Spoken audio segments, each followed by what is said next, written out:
on, guys? Welcome back to another episode of the Clippers Latest, where we talk all things LA Clippers, quick, fast, and to the point. I'm your host with the most, Brandon Goggins, here with another banger of episode for you guys today.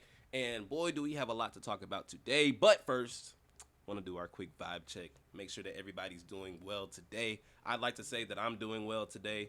A lot of things, just going right today. I just have a lot of reasons to be happy, a lot of reasons to be content. I'm alive. I'm here. So, why not? Why not be joyful about that? Another reason as to why I'm joyful, I just came on here talking about yesterday how I was very happy and thankful for 100 subscribers, and then I look up today, we're at 140 now.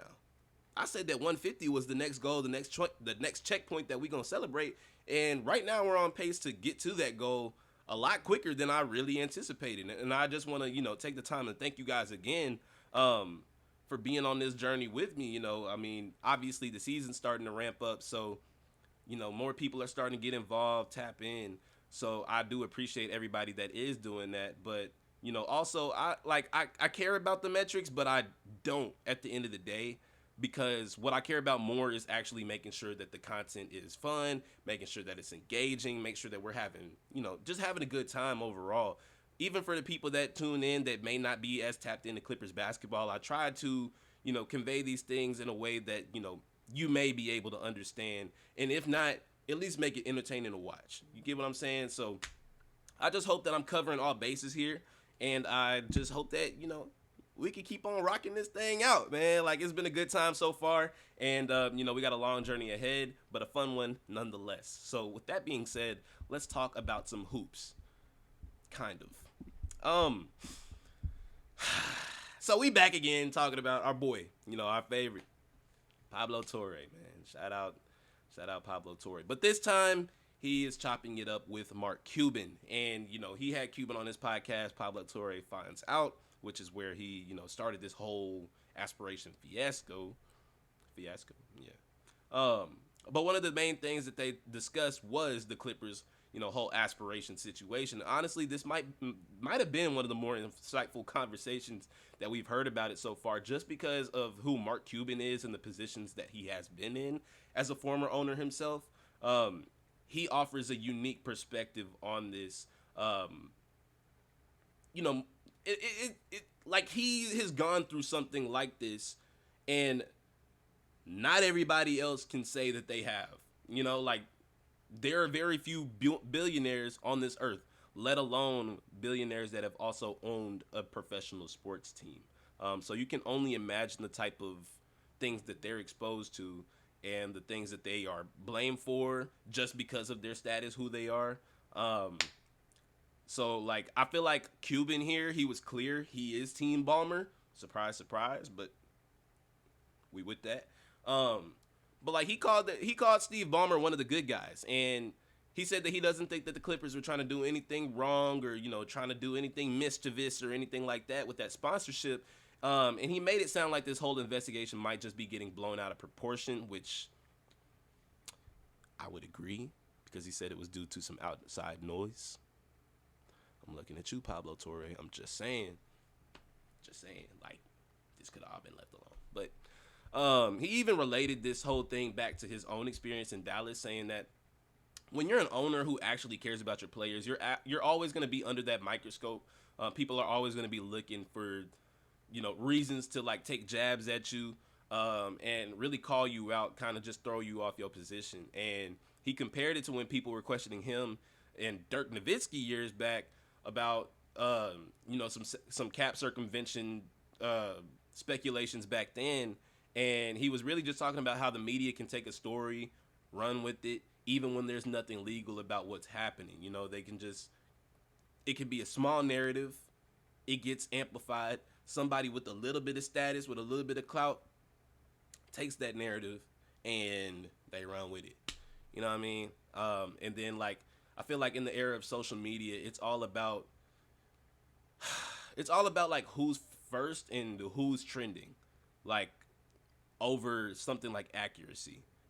I was a journalism major for 5 years at school, and obviously you do want to be first, but you don't want to be first and wrong. You know what I'm saying? Because that'll get you in way more trouble than being second and right.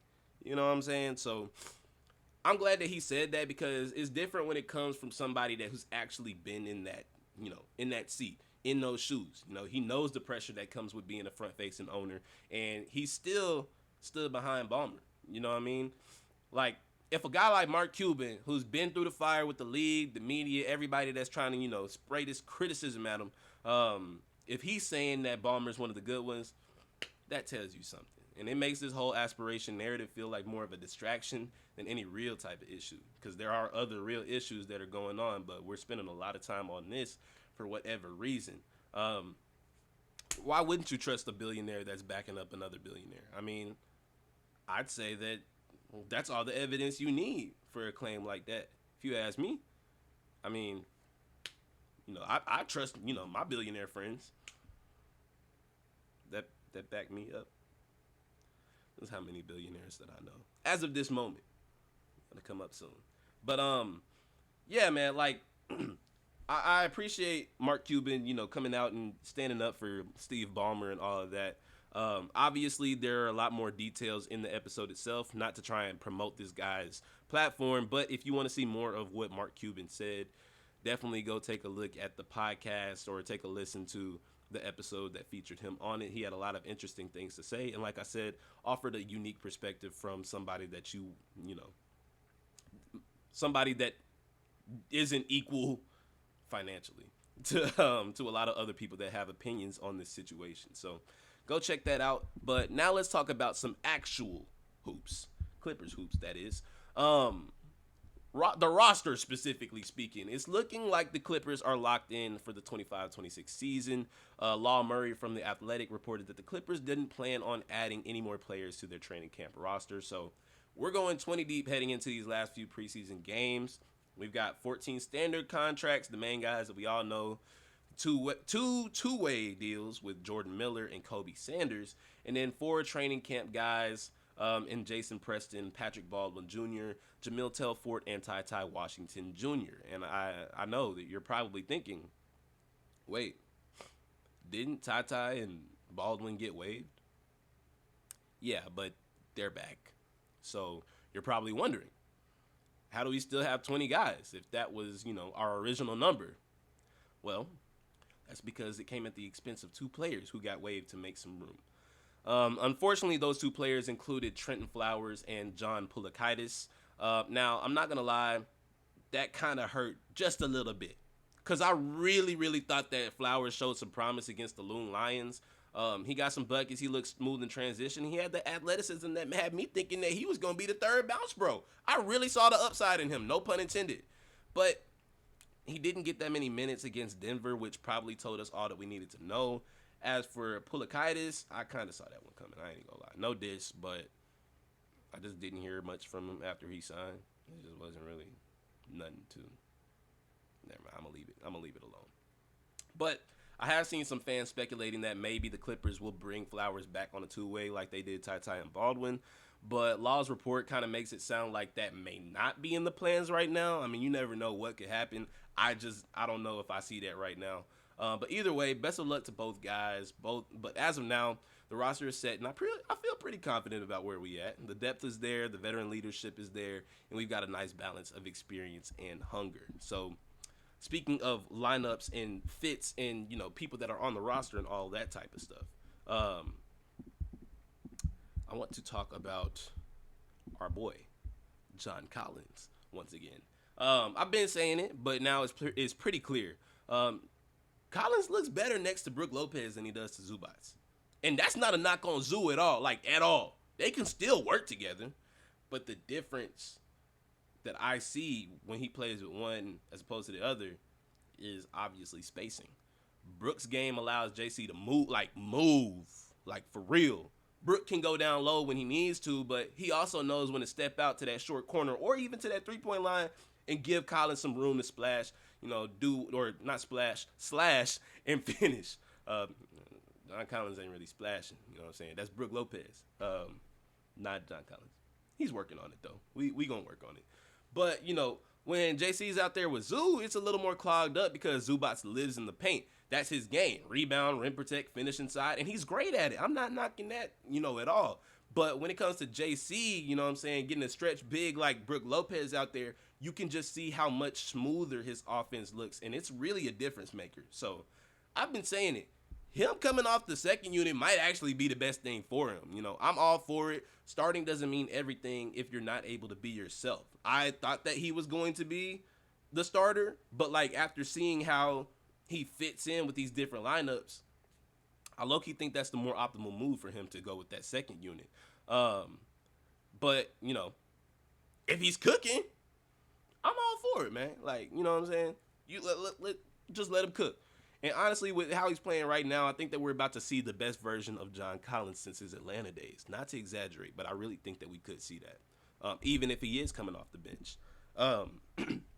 But, you know, while we're on that topic, let's talk about our game tonight. We got the Kings. We're traveling up to Sacramento for one of our last preseason games. You know, all the preseason games we have left will be in Northern California as opposed to Southern California. First of all, both Bogey and Bradley Beal are out for this one. And, you know, like, whatever. I don't mind it at all. It's still preseason. No reason to force anything if we ain't got to. Bogey's still dealing with that hamstring injury, and Bradley Beal's situation is a little bit less serious.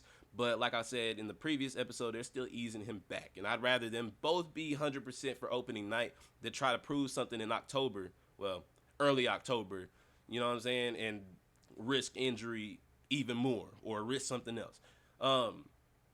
I did see somebody in the comments of a previous video say to trade Bogey, sign Jonathan Isaac for depth in the front court, and then sign Oladipo to that last roster spot that we just talked about. And I'm not going to lie, I don't all the way hate that.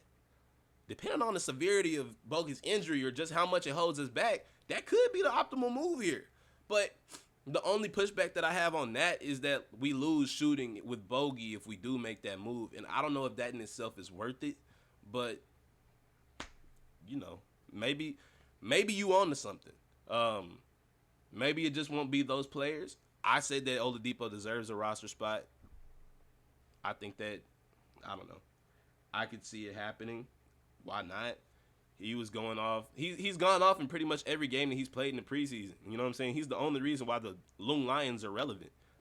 I said that Frank Kaminsky's on the team too, but he ain't doing that. Like, let's be real. It's Depot's team, and Depot deserves better. He needs to be on the roster. But like I said, that'll all figure itself out. Whatever happens at this point. Ty Lue, of course, was being his usual mysterious self when he was asked about the starting lineup. He confirmed that the starters would be James Harden, Kawhi Leonard, Derrick Jones Jr., and Ivica Zubac, then hit everybody with, I can't remember, when asked who the fifth starter was. A classic, I'm guessing that's going to be his thing. But he did make it clear that John Collins will not be starting. So, yeah, I'm guessing that it's probably going to be Chris Dunn or maybe even, you know, a surprise look. Like, you never know with Ty Lue. You really don't. And it's clear he's not giving out any spoilers. He did explain his reasoning, though. He said that fit is a big part of why he's going with this lineup. He wants to make sure that there's always going to be either Chris Dunn or Derrick Jones Jr. on the floor to guard that point of attack guy. So whether that be like Steph Curry, De'Aaron Fox, whoever it is that lead guard is that is going to be moving around the most, he wants those two to take on that challenge, whether, you know, it be DJJ or Chris Dunn that gets to start. And then once Bradley Beal returns, he said that he wants Beal and Kawhi to take on the second and third best offensive players on the other team just to kind of lighten the load and keep everybody fresh for the long season. And I feel like that's a good move. You know what I'm saying? I feel like that makes the most sense. And I can see it working out for sure. But now for the Kings, they're dealing with some injuries too. You know, Keegan Murray is out, which is tough for them because he's a big part of their offense. If everyone else plays, I'm expecting their five to consist of Dennis Schroeder, Zach LaVine, DeMar DeRozan, Domantas Sabonis, and then whoever they slide in to replace Keegan Murray. Like, I low-key don't know. That could be Dario Saric if they want to go like double big with Saric and Sabonis. Or they could go Malik Monk if they want to go small ball. Either way, they're going to bring energy. They're going to bring shooting. So we have to be ready for that. You know, we got to be prepared overly. But overall, I think that's going to be a fun one. It's going to be a real test of our depth without Beal and Bogey. And then, like, with these other guys that have just signed, I don't know, like, what the playing time, what the splits are going to look like. But if we stay locked in, move the ball, remember our principles, and keep that defensive intensity that we had against both Denver and the Loon Lions, I really like our chances to walk away feeling pretty damn good about where we're at, if I do say so myself. But that is going to do it for this episode, guys. Let me know what your thoughts in the comments are. What are your expectations for our game against the Kings? What do you think about Collins and his new fit? Well, I don't know if it would be new if he hasn't played a real game. But what do you think about that fit and that dynamic? What do you think about Trenton Flowers getting waived? What do you think about Ty Washington Jr. and Patrick Baldwin coming back? Do you think that was a good move? And then, of course, let me know your thoughts on the whole aspiration deal. Cuban's comments, if you watch the podcast, let me know what you guys think about that. His perspective on it. You can be biased, you can be unbiased. Anything is free. It's free game in my comment section, yo. So I want it to be a transactional atmosphere. So, just say what's on your chest. Speak up about it. But like I said, I'm going to get out of here, guys. I hope that you guys enjoyed. Leave a like if you did. And, of course, consider subscribing if you are new here. I appreciate the support. Once again, let's keep on moving up. But until next time, y'all be easy. Y'all stay sleazy and keep it capital P. That's all you can really do in this game of life. But I'm going to catch y'all in the next one. Y'all take it easy. Peace.